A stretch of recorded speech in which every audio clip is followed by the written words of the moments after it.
शेख, मेरा सवाल ये है कि मेरी जो फूफी है वो मेरे जो फादर हैं उनसे हिस्सा माँगती थी, लेकिन मेरे और 2 अंकल हैं, तो वो उसे हिस्सा नहीं देते हैं। तो मैं सोच रहा था कि क्या मैं भी इसमें गुनहगार शामिल हूँ? आपकी फूफी आपके वालिद से हिस्सा मांगती थी, आगे आपने क्या कहा? और मेरे 2 अंकल भी हैं, उनसे भी। जी शेख, मैं सुन नहीं पा रहा हूँ, तो थोड़ा आप वजाहत करें। जी शेख, भाई भाई कहना ये चाहते हैं जो इनकी फूफी हैं उनके वालिद से हिस्सा मांगती हैं और उनके 2 अंकल हैं, वो लोग हिस्सा देना नहीं चाहते हैं। तो मिला जुला के कि उनको हिस्सा अगर ना दिया जाए तो क्या ये भी गुनहगार होंगे कि नहीं होंगे? देखिए, आपकी फूफी का जो हिस्सा है वो आपके दादा की जायदाद में बनता है हिस्सा। अब आपके दादा की जब वफात होगी तो आपकी फूफियां, चाहे एक फूफी हो या कई फूफियां हो, उनको हिस्सा मिलेगा, उसमें मीरास का अपना हिस्सा मिलेगा। आपके जो वालिद हैं, आपके चचा लोग हैं, उनको मिलेगा हिस्सा। इसी तरह जो भी दूसरे वर्षा हैं उनको हिस्सा मिलेगा।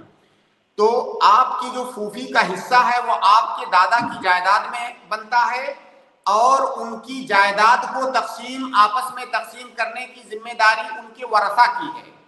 अगर उनके वरसा उनको उस जायदाद में हिस्सा नहीं दे रहे हैं, उससे महरूम कर रहे हैं, तो इसका गुनाह आपके ऊपर नहीं होगा।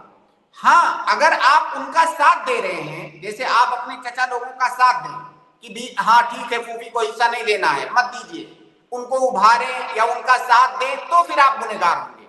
लेकिन वो जिम्मेदारी आपकी नहीं है, वो जिम्मेदारी आपके वालिद और आपके चचाओं की या जो भी वरसा है उनकी जिम्मेदारी है कि वो आपस में उसको शरीयत के मुताबिक तकसीम करें।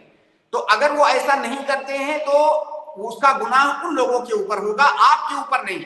हाँ, अगर आप उनका साथ देते हैं उस बुराई में, तो फिर आप गुनहगार होंगे। अगर वो लोग ऐसा नहीं कर रहे हैं, शरीयत के मुताबिक तकसीम नहीं कर रहे हैं, तो आपके बस में जो हो वो आप उतना कीजिए। जैसे उनको बताइए कि शरीयत का ये हुक्म है, आप अगर ऐसा कर रहे हैं तो आप गलत कर रहे हैं, जो इनकारे मुनकर में किया जाता है। जैसे इनकारे मुनकर करना एक मुसलमान पर वाजिब है। कोई गलत काम होता हुआ देख रहा है और उसकी इस्तिताअत है तो उससे रोके। तो अगर आपके चचा लोग गलत कर रहे हैं तो आपकी जिम्मेदारी फकत इतनी बनती है कि आप उन्हें रोकें।